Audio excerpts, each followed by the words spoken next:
She thought it was the beginning of their forever, but he had already planned her ending. It was supposed to be a love story, a ring, a proposal, a future, but hidden beneath the surface of this seemingly perfect romance was a terrifying truth.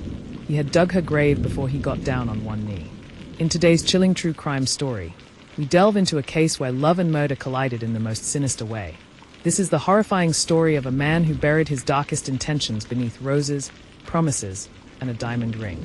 Welcome to True Crime Hub.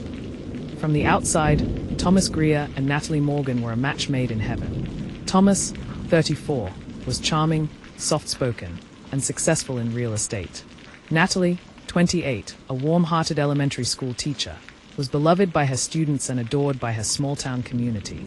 They had met at a charity event, and their whirlwind romance quickly captivated friends and family. Natalie often posted glowing pictures of their adventures on social media, tagging Thomas with captions like "My forever" and "His the one." But what no one knew was that Thomas had a chilling secret. While Natalie planned a life together, he was planning her death. To everyone around them, Thomas was the dream man, attentive, devoted, and always there. But Natalie's sister, Jenna, noticed cracks beneath the surface. He was too perfect, Jenna later told investigators. Always watching, always texting. He knew where she was every second. Natalie brushed it off as sweet concern. But Thomas wasn't just being attentive. He was monitoring her. Every move, every message, every plan. He was controlling, obsessive, possessive. 2 weeks before the proposal, Thomas borrowed a friend's truck and claimed he needed to clear some property near a cabin he owned in the woods. In reality, he drove deep into the forest and dug a 6-foot grave behind a grove of pine trees. Surveillance cameras later showed him purchasing lime, rope, a tarp, and gloves. He then returned home and booked a romantic weekend getaway at the same cabin. To Natalie, it was going to be a surprise proposal. To Thomas, it was a meticulously plotted execution. On October 14th, Thomas and Natalie arrived at the secluded cabin. He brought champagne, roses, and a ring. As the sun set behind the trees, he led Natalie to the edge of a small clearing. There, under the illusion of love, he got down on one knee. She said yes. Then, he said something chilling. "Let's take a walk." They walked into the woods hand in hand. Natalie was still laughing when Thomas struck her from behind with a hammer he had hidden in his jacket. She collapsed, bleeding and confused, as he dragged her through the underbrush. He rolled her into the grave he had dug 2 weeks earlier and covered her body with dirt, lime, and leaves. Then he returned to the cabin, drank the champagne alone, and posted a photo of the ring box with the caption, "She said yes." Natalie's family grew concerned when she didn't return home. Thomas told everyone she'd left him after a fight and needed space. But Jenna wasn't buying it.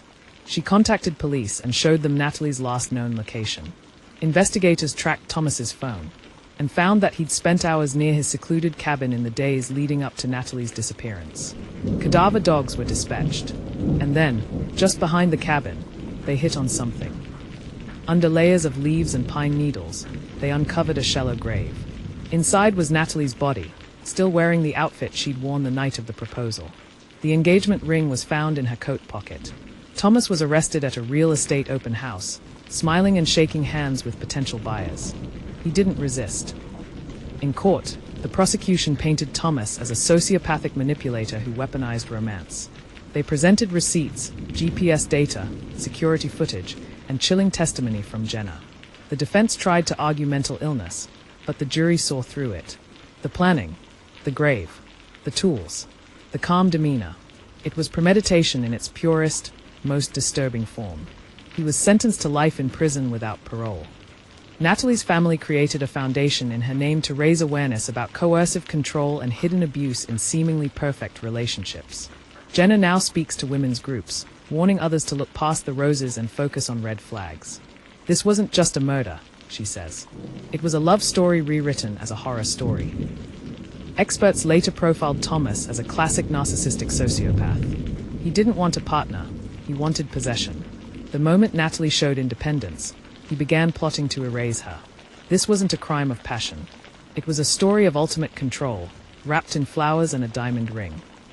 During the investigation, police discovered Thomas's private journal locked in a drawer. What they found inside sent shivers down investigators' spines. He had mapped out everything, from the proposal timeline to how he'd clean the crime scene. His entries included, "She'll never see it coming. This is love, on my terms." Each word oozed detachment, control, and a terrifying calmness. His handwriting, neat and organized, showed no signs of remorse or second thoughts. After Natalie's disappearance, but before his arrest, Thomas played the grieving fiancé with disturbing precision. He cried on local news. He handed out flyers. He even staged a candlelight vigil, standing next to Natalie's family, pretending to share their pain. Photos of that vigil now haunt the community. He stood there with dry eyes, over a grave he dug himself. As the trial intensified, other women came forward. One ex-girlfriend described eerily similar behavior: obsessive texting, isolating tactics, and emotional manipulation. Another said she found a knife under his mattress. Though none had filed formal complaints, their testimonies revealed a disturbing pattern of behavior, a history of. Investigators dug into Thomas Greer's background, hoping to understand the monster behind the mask. What they found was a childhood riddled with disturbing patterns. He grew up in a strict household where emotions were dismissed, and control was everything. His father was a domineering presence, often punishing him for the smallest infractions, while his mother remained distant and cold. Former classmates recalled Thomas as strangely calm and quietly intense. He had few friends but maintained an impeccable image. Underneath, he harbored a dark, festering anger, a desire to control what he couldn't control as a child. Natalie, in his mind, represented something he could finally possess. As the case unfolded, the media descended. The story had every ingredient for headlines: love, betrayal, and horror. National outlets dubbed it the proposal plot, and tabloids sensationalized the case with headlines like "He gave her a ring, then dug her grave." Natalie's face appeared on screens across the country. Advocacy groups used the attention to speak out about emotional abuse and the dangers of coercive control. But for the family, it was a daily nightmare. Jenna, overwhelmed by the sudden publicity, said, "Every time I saw her on the news, it felt like she was being buried all over again." Online forums lit up with armchair detectives dissecting every detail of the case. True crime communities speculated on Thomas's mental state, while others created disturbing fan theories and even mock sympathy pages for him. Some sickeningly referred to him as the handsome killer. It was a digital echo chamber where fact blurred with fiction. Natalie's family begged the public to remember her, not the monster. She was a teacher, a sister, a light, Jenna posted on Facebook. Don't let his shadow erase her. Refusing to let Natalie's death be in vain, Jenna launched a national initiative called Love Without Fear. The organization helps identify emotional abuse, teaches signs of coercive control, and supports survivors. She's testified before lawmakers to advocate for legislation that defines psychological abuse as a form of domestic violence, something not recognized in many jurisdictions. Jenna now travels the country, speaking at high schools and universities, hoping to educate young people before it's too late. "We talk about red flags after the funeral," she says. "Let's talk about them before." Years later, the cabin still stands. The grave site, now overgrown with wildflowers, remains a haunting reminder of the life that ended there. Locals avoid the woods. Hikers leave notes, some for Natalie, some for themselves, warning others to look beneath the surface. Natalie's photo remains on her family's mantle. Her students, now older, still remember her warmth, her laugh, her light.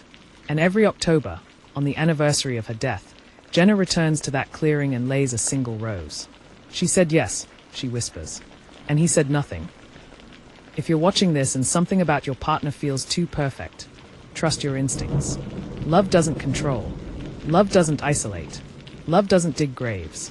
If you or someone you know is in a relationship that feels off, even if it looks picture perfect, please reach out for help. The signs are there. Natalie's story proves that sometimes, the greatest danger wears the kindest smile.